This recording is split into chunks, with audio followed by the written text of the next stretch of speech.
আজকে এই হুগলি মা মিশনের আমন্ত্রণে কার্তিক বাবু আছেন, এখানে কর্ণধার বন্দনাদিও আছেন, আর আমার প্রিয় দিদি তরণদাদি, ওনাদের আমন্ত্রণে আমি আজকে এখানে উপস্থিত হয়েছি আপনাদের মাঝে। আপনারাও অনেক কষ্ট সহ্য করে কবিরাজরা এখানে এসছেন, তাদেরও অনেক ধন্যবাদ ও কৃতজ্ঞতা জানাই। অ্যাকচুয়ালি একটু আগে কার্তিকবাবুর কথা আমি শুনছিলাম, কার্তিকবাবুর কথা আমি আগে কানে শুনেছি আর কি, আমি নিজে ওনার বক্তব্য শুনিনি কোনোদিন। তো আমি বলছি কার্তিকবাবুর সম্বন্ধে শুনছিলাম, কার্তিকবাবুর সম্বন্ধে বলাটাই বোধহয় উনি আমার সম্পর্কে বলছিলেন। সমাজসেবা সবাই করছি, আমিও করছি, উনিও করছেন, চেষ্টা করছি। সমাজ সেবা করছি বললে সমাজকর্মী বলা ভালো, সমাজ সেবা করছি বললে একটু ভুল হয়ে যাবে, ওই জায়গাটা এখন আসেনি। আমরা সমাজকর্মী আর কি, সমাজকে একটু চেষ্টা করছি কিছু ভালো করার আর কি। তো কার্তিকবাবুকে এখানে আমাদের তরণদাদি যিনি আছেন, আমার দিদি, প্রিয় দিদি, উনি শুধু আমার দিদি নয়, আমার একজন কি বলবো প্রিয় দিদি তো বটেই, আশীর্বাদকও বটে, আমার প্রেরণার উৎসও বটে। আমি আমার দিদিকে দেখেছি, দিদির আমি লাইফ হিস্ট্রি জানি, দিদির ফ্যামিলি হিস্ট্রিও জানি। ওনার মতো এত সম্ভ্রান্ত ঘরের মহিলা এইরকম কাজে লিপ্ত আছেন দেখে আমি ওনাকে দেখে অনেক গর্ব অনুভব করি। প্রথম কথা, আমার দিদিকে দেখে আমি খুব গর্ব অনুভব করি যে তরণদাদির মতো মহিলা আমার দিদি, এটা আমার অনেক গর্বের বিষয়। দিদি কিন্তু বহুদিন আগে ছেলে ইংরেজিতে ফার্স্ট ক্লাস, হ্যাঁ ছেলের কথা আসছি, সেটা বলবোই। মা যেমন ছেলে তো তেমন হবে, ছেলে আরেক গর্ব, আরেক রত্ন, ঠিক আছে। তো আমি দিদির কথা বহুদিন থেকে উনি আমাকে বলছিলেন আসার জন্য, ভাই একবার আমাদের আশ্রমে এসো, ভাই একবার আমাদের আশ্রমে এসো। তো আমি বললাম দিদি সময় হচ্ছে না, সময় হচ্ছে না। আসলে সময় হওয়াটা ব্যাপারটা হচ্ছে উপরওয়ালার উপর, ঈশ্বর না চাইলে সময় হয় না। আপনাদের আগের যে ডেটটা ছিল, তারিখটা, সেবারে আমার কিন্তু সময় হতো না, এবং এইবারে হয়তো ঈশ্বর চেয়েছিলেন বোধহয় ডেটটা সেই জন্যই চেঞ্জ হয়েছে, এবং আশাটা বোধহয় আমার সেইভাবেই। আমিও সেটা বিশ্বাস করি যে কার্তিকবাবু যে কাজটা করছেন বা আমি যে কাজটা করছি, কার্তিকবাবুর মতো আমি অত বড় নয়, কিন্তু কার্তিকবাবু আমাকে অনেক বড় করছিলেন, আমি কিন্তু অনেক ছোট ওনার থেকে, ইচ্ছা মতো ওনার থেকে অনেক শিখলাম। আসলে মানুষকে দেখে মানুষের শিক্ষা দীক্ষাটা তার জামা কাপড়, তার এতে রুচিতে প্রকাশ পায় না, প্রকাশ পায় তার কর্মদক্ষতায়, তার ব্যবহারে, তার যোগ্যতায়। সেটা বোধহয় কার্তিকবাবুর মধ্যে আসলে পড়াশোনার যোগ্যতাটা কত, ওরা বলতে গেলে একটু কান খুলে শোনে তাহলে বুঝতে পারতেন। সেটা বোধহয় ওনার জন্য একটা জোরে হাততালি দেবে, কারণ ওনার মতো মানুষকে এতটা উৎসর্গ করে এই মানসিকতাটা নিয়েছেন, সেই মনটার জন্য হাততালি হওয়া উচিত। এত বড় মন না থাকে কিন্তু এই জায়গাটা নেওয়া যায় না। কারণ সমাজসেবা করতে গেলে জানেন তো, এগুলো তো রাজনৈতিক পদক্ষেপ না, এগুলো আমাদের সাধারণ পদক্ষেপ। তো আমাদের থেকে আমাদের অনেক কিছু স্যাক্রিফাইস করতে হয়, অনেক কিছু উৎসর্গ করতে হয়। উনি শুনলেন ফ্রান্সে গিয়েছিলেন, সেখান থেকে স্যাক্রিফাইস করেছেন, চাকরি পেতে পারতেন, স্যাক্রিফাইস করেছেন। ওনার সাথে অবশ্যই আমি ধন্যবাদ জানাবো বন্দনাদিকে, যিনি ওনাকে অনবরত প্রেরণা জুগিয়ে চলেছেন, এবং উনি একটা স্কুলের হেড মিস্ট্রেস, এবং ওনার শিক্ষা দীক্ষাকে আমি ধন্যবাদ জানাই যে ওনার মতো মানুষ, কারণ আমার বাড়িতে সবাই শিক্ষক শিক্ষিকা, তো সেই জন্য শিক্ষাটাকে আমি ওনাকে ধন্যবাদ জানাবো অবশ্যই। সাথে তো তরণদাদির মতো সাংস্কৃতিক সম্পাদক আছেনই, যার জন্য কোনো দৃষ্টান্তই আমার পক্ষ থেকে কোনো ধন্যবাদ দেওয়ার অভিজ্ঞতা ওনার কাছে নেই। আমি শিখি প্রতি মুহূর্তে।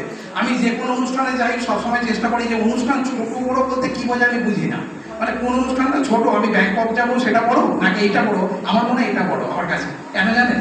কারণ এখানে যে আন্তরিকতাটা আছে, ভালোবাসাটা আছে, যে আন্তরিকতা দিয়ে আমরা মানুষের কাছে দৌড়ই, সেই জিনিসটা কিন্তু এখানে আছে, যেটা অন্য কোথাও পাইনি। উনি আমাকে মেমেন্টো দিলেন, কি দিলেন সেটা বড় কথা না, উনি যদি শুধু ফুলও দেন আমাকে, সেটা অনেক বড় প্রাপ্য। কারণ ওনার কাছ থেকে এই যে ভালোবাসাটা পেলাম, ওনার কাছ থেকে যে অনেক কিছু শিখলাম, যে মানুষের সেভাবে কীভাবে করতে হয়, সেটা ওনার কাছ থেকে আমি শিখলাম। প্রতিটা অনুষ্ঠানে গিয়ে কিছু শিখি। তো হুগলিতে আসছিলাম, আসার সময় গাড়ি করে আসছিলাম, দেখছিলাম খুব আম বাগান কিছু, আমার খুব ভালো লাগছিল। কোনোদিন ঢুকিনি এদিকে আগে, তো ভালো লাগছিল। এত সুন্দর জায়গা, একটা সুন্দর, মনটাই ভালো হয়ে গেল যে এই জায়গাটায় এসে এত সুন্দর একটা আশ্রম, এবং এই ধারণার উনি বশবর্তী হয়েছেন আশ্রমের জন্য। উনি যে একটা এতগুলো বাচ্চাকে নিয়ে চিন্তা ভাবনা করছেন বা এত সমাজসেবা করছেন, সেই জন্যে বোধহয় আমরা যে মানবিক দিকটা ক্রমশ আজকের দিনে দেখবেন অনেক হারিয়ে ফেলেছি, মানবিক চেতনাটাও হারিয়ে ফেলেছি। যে শুধু নিজের কথা ভাবছি, বাকি লোক কীভাবে ভাবছে ভাবি না, বাকি লোক কীভাবে ভালো থাকবে সেটা কিন্তু ভাবি না, নিজে কী করে ভালো হবে, নিজে কী করে ভালো থাকবো সেইটা নিয়ে ম্যাক্সিমাম সময় আমরা ভাবতে শুরু করেছি, এবং সেই ভাবনা নিয়ে কিন্তু আছি। আমরা দেখেছেন মানুষকে করতে গেলে, মানুষের ভালো করতে গেলে নিজেকে সেই জায়গাটায় নিয়ে যেতে হবে। আপনাকে সেই জায়গাটায় আগে কী করতে হবে, আপনাকে হীনমন্যতা দূর করতে হবে, যে আপনি হীনমন্য হলে হবে না, সবাইকে সমান চোখে দেখার একটা ব্যাপার থাকতে হবে, তাই না? তবে আপনি মানুষের ফিলিংস, অনুভূতি থাকতে হবে। অনুভূতি না থাকলে মানুষের জায়গাটা যেতে পারবেন না। আপনি করার জন্য করছেন সেটা বড় কথা না, আপনার যদি সেই অনুভূতির জায়গাটা না থাকে, যেটা আপনাকে টাচ করছে না, সেটা কিন্তু যেতে পারবে না। তাহলে এই জায়গাটা কিন্তু ওনারা করে দেখিয়েছেন, এবং আমার মনে হয় আমি এখনো পর্যন্ত যত অনুষ্ঠান অ্যাটেন্ড করেছি, সেটা যত 5 স্টার হোটেলেই হোক বা যাই হোক, এটা বোধহয় সব থেকে বড় আমার কাছে, আমার হৃদয় ঠিক আছে। এবং সেটা উপরওয়ালা না চাইলে হবে না বললাম। আমি যে সমাজ সেবাটা করি সেটা আমাকে উপরওয়ালা যতটুকু করার আমি করি, আমি কিন্তু কিছু করি না, আমার ক্ষমতা নেই এক পা হাঁটার।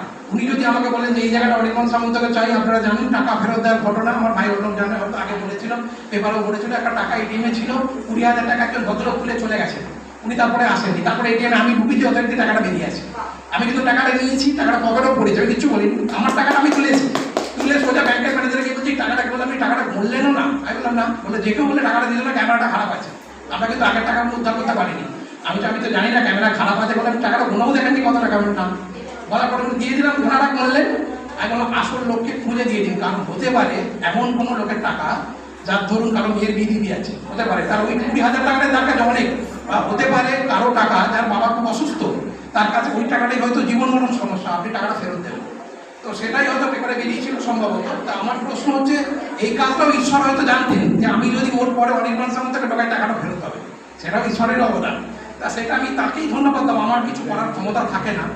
আর বাকি আছে বাংলা, বাঙালি, বাংলা ভাষা, এগুলো নিয়ে আসছে, আমি বাকি সমাজসেবার কথা দিয়ে বলছি, যেহেতু সমাজসেবার কথাতে এলাম, সমাজকর্মী বলে নয়, যেহেতু সাহিত্যের সাথে সমাজসেবা অঙ্গাঙ্গিভাবে জড়িত থাকি, তবুও বলি বাংলা ভাষা যেমন হারিয়ে যেতে বসেছে, বাংলা ভাষার এখন ইংলিশ মিডিয়ামে পড়ার খুব টেন্ডেন্সি ছেলে মেয়েদের মধ্যেও আছে, গার্জিয়ানদের মধ্যেও আছে, বাংলা ভাষাটাকে ভুলে গিয়ে তো কিছু হয় না, বাংলা ভাষাটাকে বাদ দিয়ে কিছু হয় না। আমি জানি না, একটু আগে উড়িষ্যার মুখ্যমন্ত্রী, আমি জানি উনি উড়িয়া ভাষায় কথা বলেন না, নবীন পট্টনায়ক, বাকি ইংরাজি ভাষায় কথা বলেন, আমার জানা নেই কোনো দেশের একমাত্র ভারতের মুখ্যমন্ত্রী যিনি মাতৃভাষায় কথা বলেন না, ইচ্ছা করে বলেন না কি বিদেশে পড়াশোনা করেছেন জানি না, আমার মনে হয় না মাতৃভাষায় কথা বলেন, বাইরে বাইরে পড়েছে বলে মাতৃভাষা বলবে না কথা বলেন, এনি প্রবলেম। আর উনি আমার লোকের কাছে, আমি ওনার লোকের কাছ থেকে যদি উড়িষ্যা ভাষা বললেন, তাহলে উনি ওই উড়িয়াদের কাছ থেকে সেই সম্মানটা পাবেন না, বাঙালিরা বাঙালির কাছে সম্মান পায় না, সেটা হয় না একটা, এইরকম একটা ব্যাপার আছে কিন্তু অ্যাকচুয়ালি ইচ্ছা করেই বলেন না উনি অনেক ক্ষেত্রে, কারণ মাতৃভাষা বলতে পারে না, অসম্ভব, ইম্পসিবল।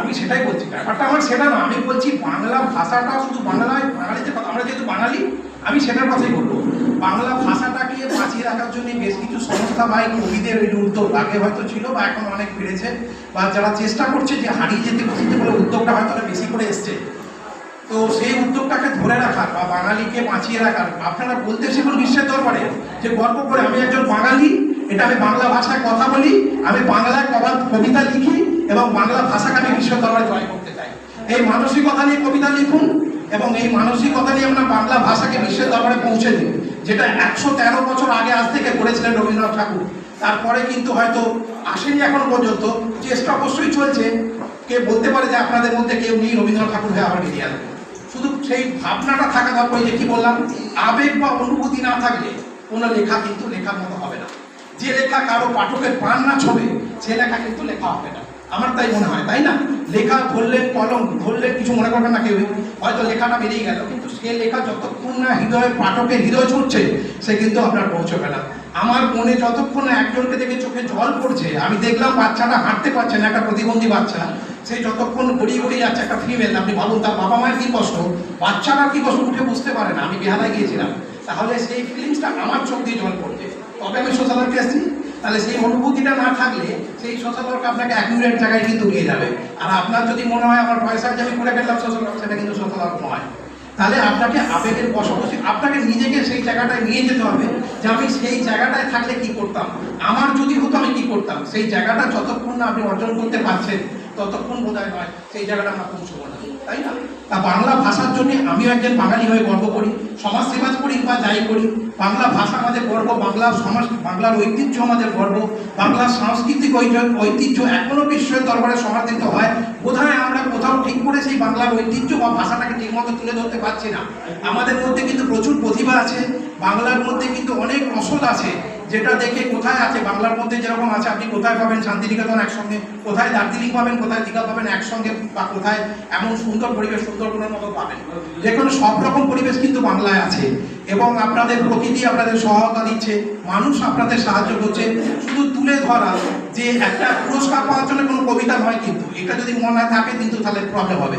আমার মনে হয় বোধহয় থাকা উচিত, হয়তো বলবেন আপনি পুরস্কার পাচ্ছেন, আমি কিন্তু কাজ করার পরে পুরস্কারটা ভাবি না, পুরস্কার আমি কাজ করলে পুরস্কার আমার পিছনে ধরবে, আমি একটু জানি পুরস্কারের জন্য ভাবতে হয় না, কিন্তু যখন ভাববো দেখবেন, যখন ভাবনাটা আসবে যে হ্যাঁ আমার কাজটা দরকার, কাজটা প্রয়োজন, তখন দেখবেন কিন্তু কবিতাটা যদি ভাবেন সেইভাবে যে আমি বাঙালির ঐতিহ্যটাকে তুলে ধরবো, বাংলা ভাষাটাকে তুলে ধরবো, আমার আবেগকে, আমার আবেগ শুধু নয়, বাঙালির যে আবেগ, বাঙালির যে প্রত্যেকের যে কথা, বাঙালির অন্তরের কথা, আজকে বাঙালি যে মরমে পড়ে আছে জগতের কাছে, অথচ তার দক্ষতা, তার কৃতিত্বটাকে প্রকাশ করতে পারছে না, সেই জায়গাটা যদি ভাবনা চিন্তা করে আপনার লেখালেখিগুলো বোধহয় শুরু করেন, যদিও আমার থেকে আপনাদের অভিজ্ঞতা অনেক বেশি, আমি কিছুই জানি না, তবুও তাই বলছি, আমার যেটুকু ব্যক্তিগত বক্তব্য, তবুও বললাম আর কি, তাহলে মনে হয় আবার আমাদের সেই 113 বছর আগের সুদিনটা হয়তো ফিরতে পারে। এই চেষ্টাটা আপনাদের মধ্যে থাক, নাহলে আপনারা এত কষ্ট করে কেন আসছেন? নিশ্চয়ই তো এত দূর থেকে হুগলিতে একটা অনুষ্ঠান হচ্ছে, এত দূর দূরান্ত থেকে এসছেন, অবশ্যই এটা মানে কার্তিকবাবু এমন একটা লোক যিনি প্রেরণাদায়ক লোক, যেনাকে না দেখে থাকা যায় না, তাই না? যে মানুষটার কাছে এলে নিজস্ব ধ্যান ধারণা বদলে যায়, নিজের প্রেরণা বদলে যায়। তার সাথে আছেন আমাদের বন্দনা দিয়েও আছেন, অবশ্যই তন্দা দিয়েও আছেন, যাদের সঙ্গ পেলে, সৎসঙ্গ জানেন তো মনটা ভালো করে সবসময়, আমার মনে হয় সেইটুকু বোধহয় ওনারা দিতে পেরেছেন, যার জন্য আপনারা এত মানুষ আজকে এখানে হাজির হয়েছেন। এবং আপনাদের কলম কথা বলুক, কলমে ফুটে উঠুক মানুষের সুখ দুঃখের কথা, শরৎচন্দ্রের মতো বা রবীন্দ্রনাথের মতো কলমে ফুটে আসুক। এবং একটা জিনিস দিন, আপনাদের সকলেরই আছে বা ছেলে মেয়ে বা সবাই আছে, বা যারা ছেলে মেয়ে নেই বা যাদের বন্ধু বান্ধব আছে, প্রত্যেকেই চেষ্টা করুন অন্তত সাথে কিছু, দেখবেন কলম তখনই হয়তো কথা বলবে আপনি যদি মানুষের সঙ্গে ভালো কিছু করেন। তো মানুষের জন্য ভালো কিছু করার জন্য শিক্ষা মানে দিতে শেখান, যেখানে আপনার এখনকার ছেলে মেয়েদের দেখেছি টিফিনটা ভাগ করে শেখানো হয় না, টিফিনটা ভাগ করে খেতে শেখানো হয় না ছেলে মেয়েদের। বাবা মা বলে দেন বাড়ি থেকে যে টিফিনটা ভাগ করে খাবি না, তোর টিফিনটা তুই খাবি, ম্যাক্সিমাম শেখানো। সেই ছেলে কি শিখে বলুন? সেই ছেলে সোশ্যাল ওয়ার্ক করবে না। আবার এমন বাচ্চাকেও দেখেছি 2 বছর মানে 3 বছরের বাচ্চা, সে কিন্তু আসছে, কেউ বাড়িতে এসছে, সে কিন্তু এসে ফ্রিজটা খুলে, ফ্রিজ খুলতে জানে বাচ্চা, এখনকার দিনে মোবাইল ঘাটতেও জানে, তো খুলে কিন্তু সে চেষ্টা করছে, ফ্রিজটা খুলে জলের বোতলটা বাইরে যে হয়তো গরিব বাচ্চাটা তার মা ভিক্ষা করতেছে তার হাতে দেবার।